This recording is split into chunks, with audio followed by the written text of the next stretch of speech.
Rebecca Sardinas. This presentation is for my organization and leadership class. So the top 10 companies in the United States have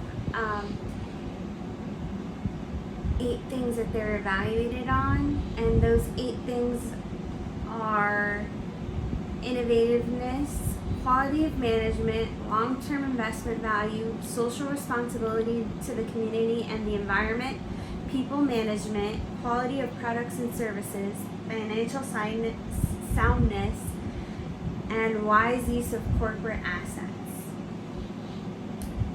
So for this project, I had to pick a company that I knew or worked for in the past. I chose a company that I'm currently working for, which is Turtle & Hughes. It's an electrical and industrial distribution, logistics, and supply chain solution provider. They've been in business for 100 years. It's a 4th generation family-owned business. 3 of those generations are run by women. It is a women-owned business, and it is certified women-owned business enterprise. Okay, so I had to choose one of the 8 dimensions and what I believe that the company that I currently work for or that I choose to present could work on. And I chose social responsibility to the community and the environment. The reason why I chose this is not because they don't donate to charities or to local organizations. It's just that I believe it's something that they can improve on. With that being said, so social responsibility to the community and the environment, within business, you have to ethically contribute to economic development. So the charities that I do know that they give back to is Make-A-Wish. They choose 2 children per year to give back to, and they make their wish come true. I'm not sure what it's referred to. I don't know if it's like a genie.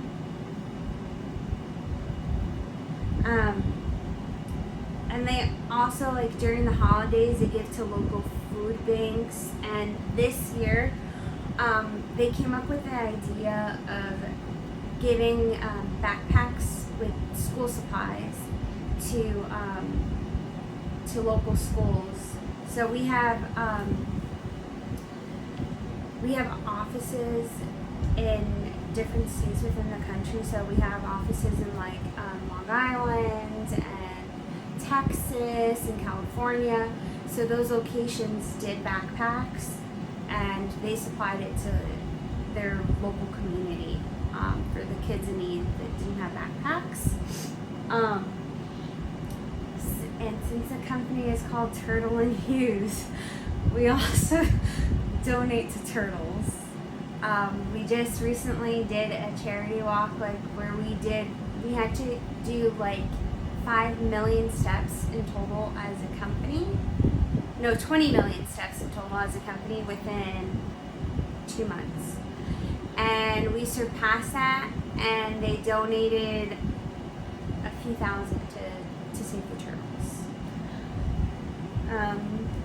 But I do believe that the company can do more with giving, and I think we can do more to go greener. I don't think we're there yet in sustainability.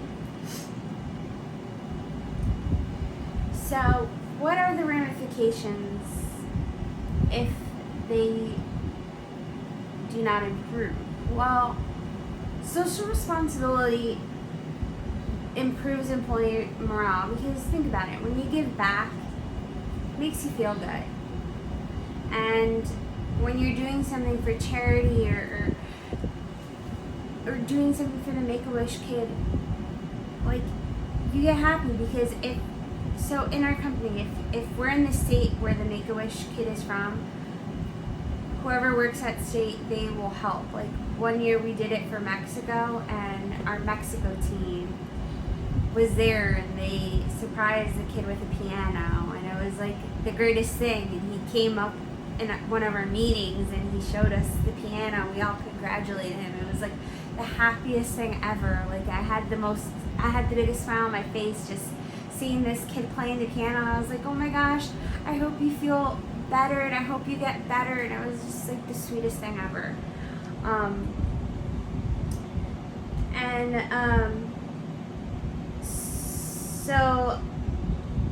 So one of the ramifications would be not being able to donate to charities, and also not being able to help the environment. So I think since we're helping the turtles, we should be helping the environment too, because the turtles are part of the environment. So is conscious culture embodied at Turtle and Hughes? I believe it is. I actually believe it's a conscious capitalism company. Within that, so management does look at employees as more than just a number. They love their employees. They spend time with them. They try to get to know them.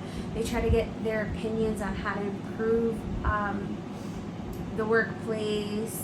They send out surveys. They just started doing a thing where we speak to the president and we give our feedback, and if there's any improvements that they can make within the company. So I do believe that conscious culture is embodied within the company. Okay, so the Kotter's 8-step change model. So in order to incorporate this, I believe I would have to present this to upper management, because they're the ones that are going to have to make the changes, and they're the ones that are going to have to approve the changes. So one thing I would bring up is cutting unnecessary costs. So in order to help the community more, we're going to have to cut unnecessary costs within the company. So in order to donate more to charities or the local organizations that we want to, we're going to have to cut costs somewhere, and it's going to have to be the unnecessary ones. And I believe that we're going to need to come up with a plan to determine which costs are unnecessary for the company. So one of the unnecessary costs that I see within the company is events that we have at the office. We tend to celebrate everything, including a luau, which I don't know why we had a luau, but things like that. I know it boosts morale, but to have one every month, it becomes cost effective because this is coming out of the company's budget. So there are going to be some people upset about these events stopping, because some people only come into the office for these events, which is sad. But since all the events are paid for by the company, they're going to need to cut some costs in order to give back. That's what's going to have to happen. I don't think any subsystems will be affected. Well, one subsystem that is going to have these events is the sales team, because they have no choice but to have events with customers. But the other subsystems within the company will be affected.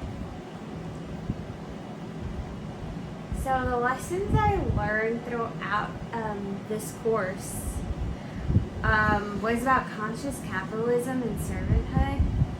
So it literally taught me how to be like a great leader, a leader that leads with caring about their employees, and to serve your employees just how like Jesus served us. What I hope to become when I'm a manager or leadership within a company is I would love to motivate my employees. I want to be transparent with them, be able to have open communication with them. I would love to have a collaborative approach with them. And so within the team that I work with, we work as a family, and collaboration is key for what we do. And our boss always has open communication with us, and that's what I would like to embody. Whereas if I have a different approach to solving an issue than what my boss has, and my approach is better, they would go with my approach. I would love for that to happen when I'm a leader. And I thank you for your time, and I appreciate it, and I enjoyed your class. Thank you.